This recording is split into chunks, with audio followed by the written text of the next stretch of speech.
আজকে গণেশ চতুর্থী। আমরা সবাই গণেশ পূজায় ব্রতী হয়েছি। এই গণেশ পূজা উপলক্ষে আপনাদের মাধ্যমে সমস্ত রাজ্যবাসীকে অনেক অনেক শুভেচ্ছা, অনেক অনেক অভিনন্দন জানাচ্ছি। সনাতন ধর্মে কথিত আছে যে সমস্ত শুভ কাজের আগে আমাদের এই গণেশ বন্দনা করতে হয় এবং বিভিন্ন দেব দেবীর পূজা অর্চনার আগেই আমাদের গণেশ বন্দনা করতে হয়। তাই এই রাজ্যের যে উৎসব অনুষ্ঠান, আগামী কিছুদিন পরেই আমরা দুর্গা উৎসব করব, লক্ষ্মী পূজা করব, কালী পূজা করব। এই সমস্ত উৎসবের প্রাক মুহূর্তে আমরা গণেশ বন্দনায় ব্রতী হয়েছি। আজকে ত্রিপুরা রাজ্যের বিভিন্ন প্রান্তে আমাদের এই গণেশ বন্দনা, গণেশ উৎসব আমরা উদযাপন করছি। আমরা দেখেছি ইদানিংকালে পূজা অর্চনা এবং সনাতন ধর্মের যে ধর্মপ্রচার অনেক অনেক গুণ বেশি বৃদ্ধি পেয়েছে।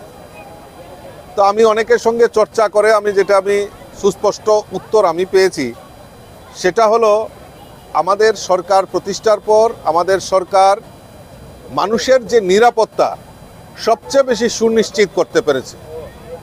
যে মানুষ আমি ভালো আছি, আমি নিরাপদে আছি, এই জিনিসটা ফিলিংস, এই উপলব্ধি মানুষের মধ্যে জাগ্রত হয়েছে। তাই যত আমরা উৎসব অনুষ্ঠান মেলা অনুষ্ঠিত হচ্ছে, নির্বিঘ্নে এবং নিরাপদে মানুষ সেই আনন্দ উৎসবে অংশগ্রহণ করতে পারছে, এটার একটা মূল বিষয়বস্তু।